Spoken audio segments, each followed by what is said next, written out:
yeah, that's right, noted was that if I sat you down, for example, and I put some headphones on you and I played a tone to you that repeated, just exactly the same tone that repeated at predictable intervals, that the first time you heard the tone you'd produce quite a spike in skin conductance, and the next time a slightly smaller spike, and then the next time a slightly smaller spike, until after maybe you'd heard it 3 or 4 times you would not respond to it at all, and that was often regarded as habituation. And habituation is the same thing that you can see in snails, for example, and I'm using snails as an example because they have very, very simple nervous systems. So if you take a snail and you poke it, then like it comes out of its shell and you poke it, it'll go back into its shell, and then it'll come out. Then if you poke it again, it'll go back into its shell and it'll come out. But if you keep doing that, sooner or later the snail will just stop going in. And you might think of that, it has been conceptualized as the simplest form of learning, habituation. And the behaviorists tended to presume that if a human being manifested a response that could be modeled by a simple organism, then the human being was using a response that was analogous to that of the simple organism. And sometimes that's true and sometimes it's not. So for example, you have simple reflexes that, you know, if you put your hand on a hot stove you'll jerk back, and that's quite a simple circuit. You'll move your hand back before the message gets to your brain, because the spinal cord is smart enough to mediate reflex like that all by itself. So you know, your brain is actually quite distributed throughout your body. It's not just in your head like people tend to think. And so we have conserved fast acting reflexes at various levels of our nervous system. They aren't capable of sophisticated response. It's pretty much stimulus response, thinking about it from the behavioral perspective, but they have as an advantage incredible speed, because there just aren't that many neural connections between the stimulus and the response. And so we have layers of response at different time frames that help us match with the demands of the external environment. So Charles Darwin, for example, used to go into the, I think it was museum in England, I don't remember the name of it. They had a snake in there, I believe it was a cobra, and he'd stick his face up at the glass and the cobra would strike at him and he'd jerk back, and he tried many, many times to master that reflexive response to the snake, but there was no way. Every time that thing struck at him, he jumped backwards. Well, you can imagine the survival utility in a reflex like that, but in reflexes in general. Okay, so back to Sokolov. Now, what he decided, thought, if you took that tone and you did anything to it that was perceptible, right, because there are certain gradations of tone that you're not capable of perceiving, but let's assume you took the tone and you adjusted it enough so that it was perceptibly louder, or it was perceptibly a different frequency or something like that, or even that the spaces between the tones, because I said they were predictably spaced, even though if the spaces between the tones were changed, then when the change occurred the orienting reflex would be reinstated. You'd respond to it again. And Sokolov tried to vary the tone on many, many parameters, but no matter what parameter he varied it on, as long as you could detect it perceptibly, you'd produce an orienting reflex. So Sokolov's idea was that you must be producing a complex internal model of the world that's in concordance with the world across pretty much every perceptible dimension, because if you weren't doing that, how in the world would you know that the tone had changed from what you had already learned about it? And so for the longest time, and this was also true for people who were investigating artificial intelligence, we had this idea that what people did was make a complex model of the world and hold it in their mind, so to speak, and then they'd act in the world and they'd compare what they expected to happen in the world with the model, and as long as there was a match, then there was no orienting reflex. Now the orienting reflex turns out to be quite a complex reflex. It's not merely an alteration in skin conductance. What it is in essence is the manner in which you start to unfold your response to the unknown, and the initial stages of that are very, very quick, but it's hard to tell when the orienting reflex stops and when more complex learning begins. They sort of shade into one another. So the initial stages of the orienting reflex are quite reflexive, but the later stages can be extraordinarily complex. So for example,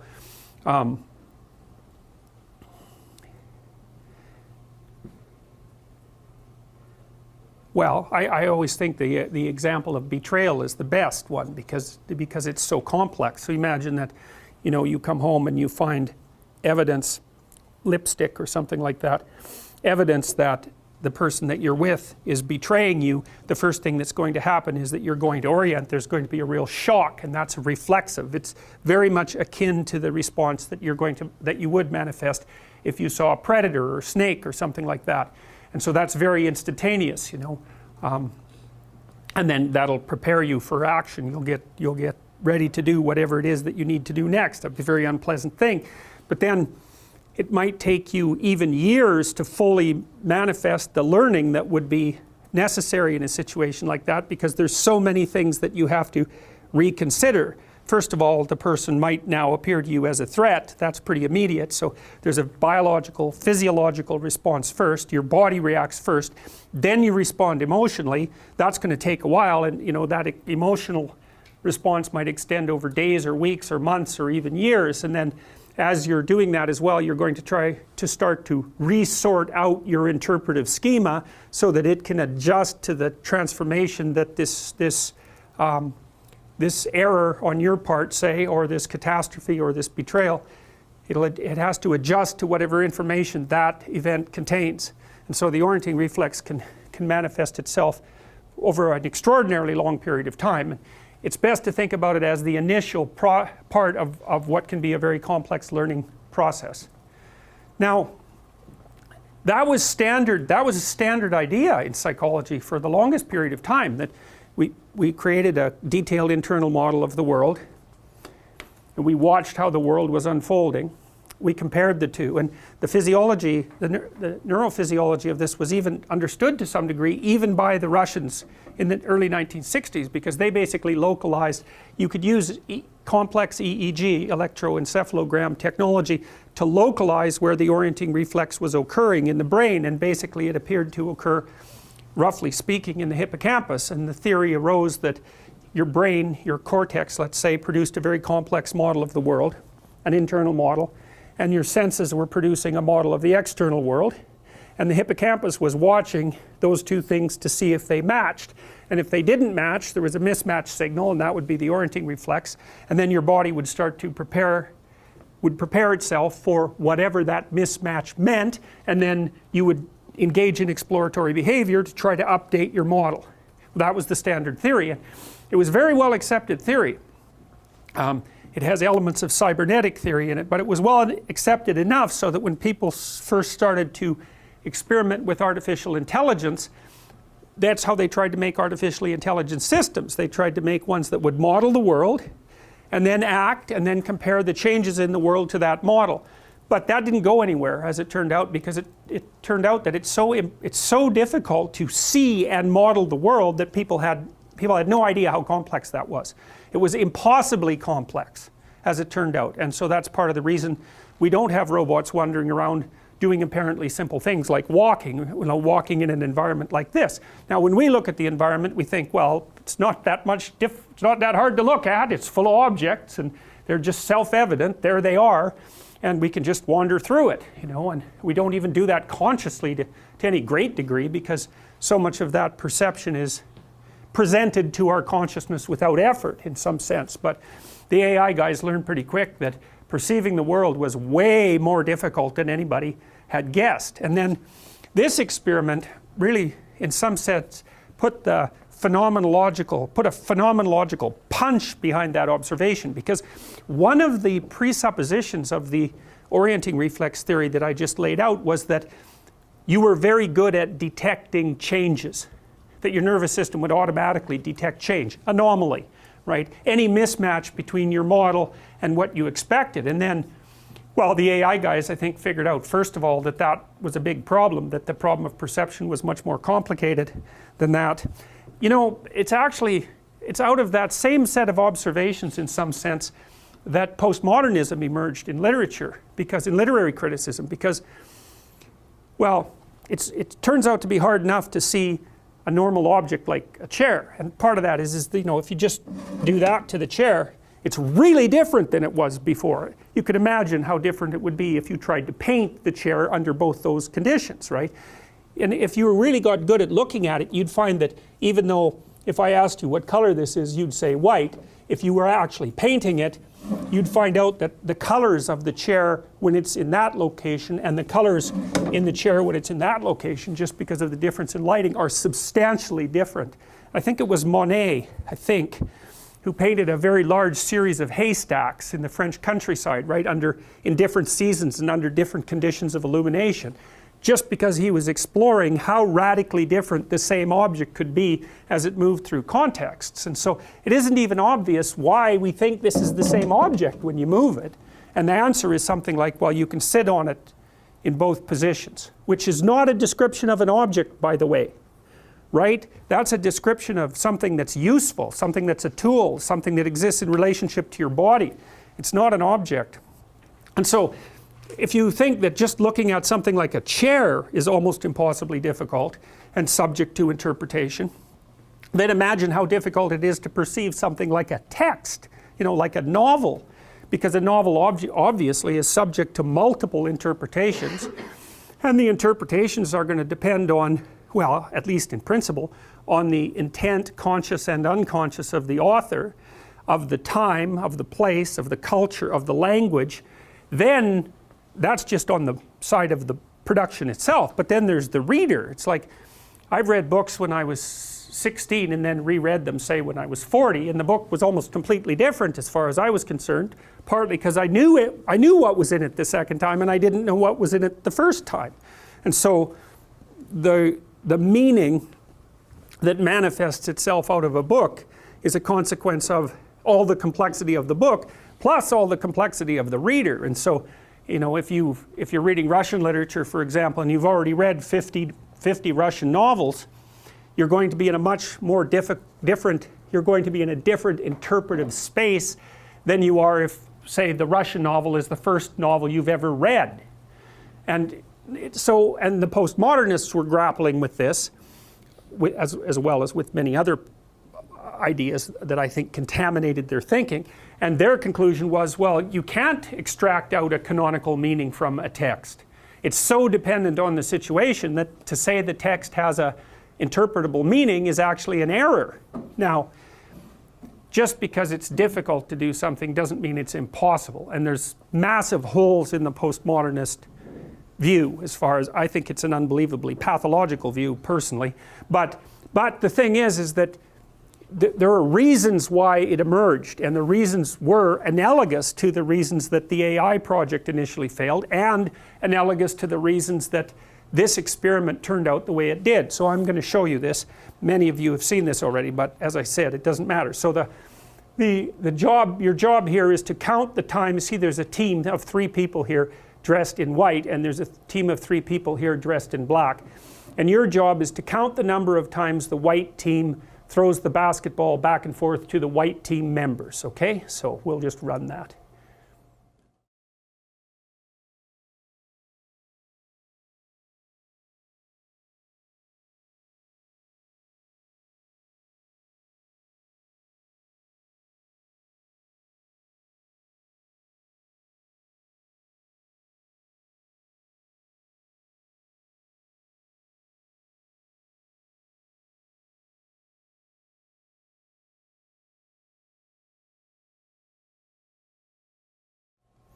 Okay, well, so obviously, or perhaps not so obviously, the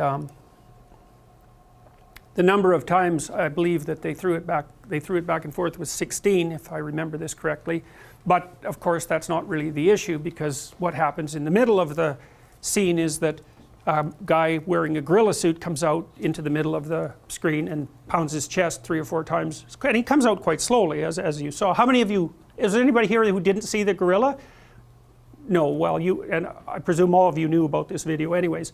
So Dan Simon, who produced this video, has got a couple of other ones where he shows that, even if you're smart enough to see the gorilla, because you've seen the video before, you've heard about it, if you make other changes in the background, you'll count properly and you'll catch the gorilla, but you'll miss the other changes in the background. And they're not trivial either. And it's really quite remarkable. He's produced other short videos, for example, where you'll be looking at a field, and a road will grow in it occupying about a third of the photograph space, and you'd think, well, yeah, you're going to see that. It's like, you don't.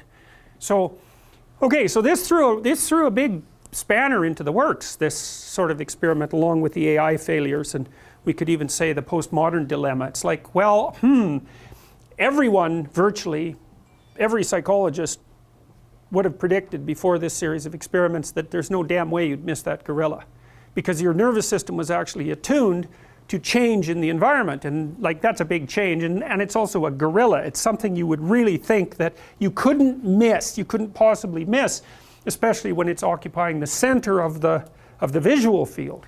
And so, well, this is part of a phenomena called change blindness, and it helped psychologists who had been studying the visual system for a very long time figure out, well, mostly figure out exactly how blind human beings are, because we're way blinder than we think. And so we actually focus on much less of the world than we think. And we do that partly, it's not exactly obvious how we do it. It's kind of like we hold a still picture in our imagination and then fill in the details by using our central foveal vision, which is always dancing around like a pinpoint or a laser beam moving back and forth, and we're assembling those little snapshots from the fovea into a relatively coherent picture. Maybe what happens is that I look at you and then I look at you, and I've still got the information from looking at you, so my brain can sort of infer that's remained stable. But like if I look at you and I pay it, I've tried to learn how to do this, because you can look at something and then pay attention to the periphery. It's annoying, but so if I'm looking at you, I really can't make out your eyes. I can more or less make out the fact that you have a head. I can see that especially if you move it, and so that's what your periphery is, sort of like frog vision or dinosaur vision.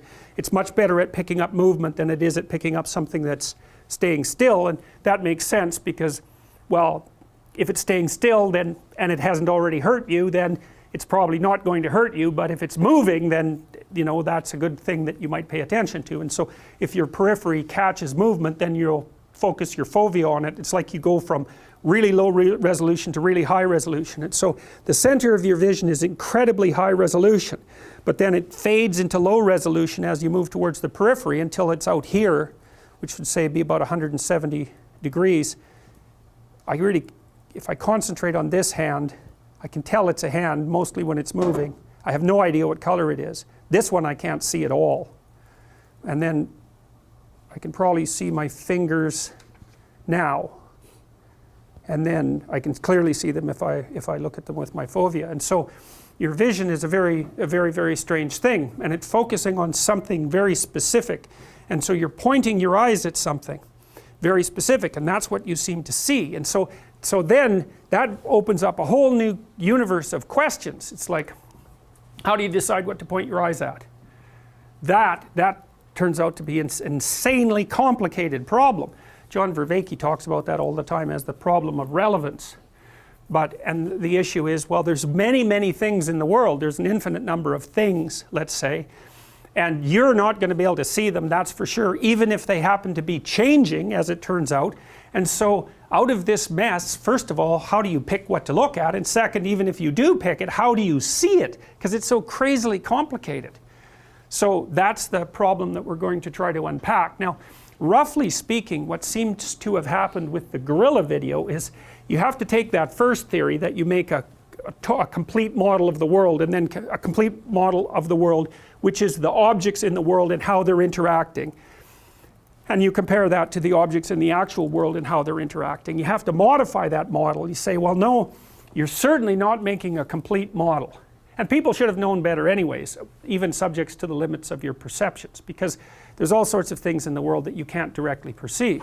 But what you're doing instead is, it's something like you're making a partial model of the world, but you're only making a partial model of the world that you're currently operating on with some goal in mind, and you're also comparing that to a model of the world as it's currently unfolding. Because the other thing that was implicit, this is really tricky, this is where you have to watch your implicit assumptions. The other thing that was implicit in the original cybernetic theory was that you have a model of the world that's complete, and then what you're watching is the actual world as it unfolds. And that's not a model. That's just your perception of the objects. But that also turns out to be wrong, because your perception of the world as it unfolds is also a model. And so what's happening is, you look at the world you see is a model, and a very partial model at that, and then you compare it to the model that you expect, or desire, more accurately, desire, although the initial models were expectation. Because if you're in the lab listening to tones, it's not like you desire anything, but mostly when you're acting in the world, you have desires, and so the experimental constraints skewed the data in some sense by making people assume that what people were doing when they walked through the world was expecting instead of desiring. Anyways, you have a model of the world that's generated as you look at it. You have another model of the world that's something like the world that you desire. Then you compare both of them, and they can mismatch, and they can mismatch in a way that upsets your current pursuit. That's the critical issue. You don't see the anomaly unless it upsets your current pursuit. And you kind of know that too, because when you're, like, while I'm lecturing to you guys, you know, mostly you're sitting still, but people are moving their arms, and they're moving their glasses, and they're shifting their feet, and generally I don't see any of that, because what difference does it make? You know, it's not relevant to the ongoing what? Ongoing contract, the ongoing series of interactions. It's something like that. So as long as you keep your movements bounded within a range that doesn't interfere with whatever it is that we're doing, then it's going to be as invisible to me as the gorilla was when you were counting the balls.